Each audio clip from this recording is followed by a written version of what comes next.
शंका। उपदेशी भगत अपने पड़ोसी या रिश्तेदार के घर शादी विवाह में जा सकते हैं या नहीं? किसी मजबूरीवश जाना भी पड़ जाए तो क्या क्या सावधानी रखनी है? परम पूज्य गुरुदेव भगवान ने बताया कि उपदेश लेने के बाद सामाजिक प्रथाओं, परंपराओं व रीति रिवाज आदि को लेकर भगत व जगत के विचारों में 36 का आंकड़ा हो जाता है। शादी विवाह में व्यर्थ का लेन देन करना, भात भरना, बैंड बाजा, पंडित आदि ड्रामेबाजी व उसमें सहयोग करना भक्ति मार्ग में भक्तों के लिए विष तुल्य है।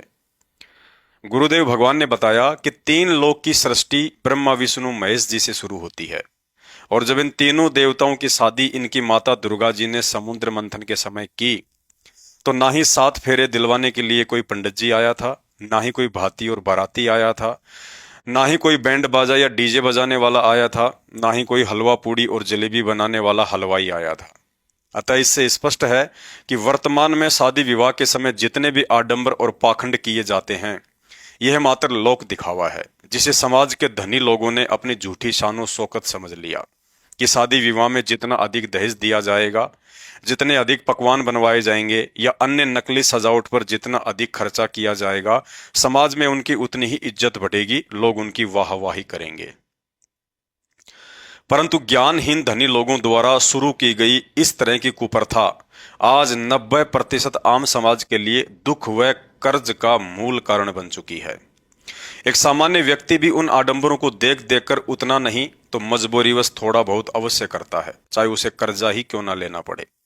फिर सारा जीवन उस कर्जे को उतारने के लिए बैल की तरह मेहनत मजदूरी करता करता मर ही जाता है, लेकिन कर्जा नहीं उतार पाता है। अतः उपदेशी भक्तों को गुरुदेव भगवान ने स्पष्ट तौर पर शादी विवाह में इस तरह के अनावश्यक आडंबर व खर्चे करने या उनमें सहयोग देने के लिए मना किया है,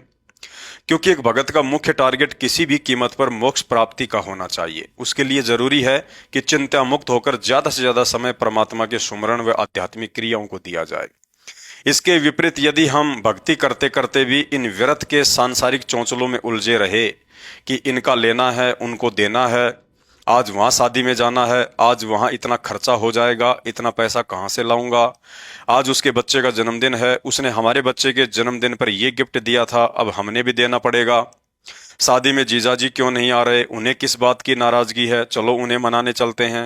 अगले महीने शादी की सालगिरह है, कम से कम 50 लोगों के लिए तो खाने की व्यवस्था करनी पड़ेगी, बैंक्वेट हॉल का मिलाकर कम से कम 1 लाख रुपए का खर्चा तो आ ही जाएगा। अर्थात इन व्यर्थ के लेन देन में पड़कर सारा जीवन या तो बैल बनकर कमाते रहो या किसी से उधार लेकर फिर कमा कमा कर किस्तें भरते रहो।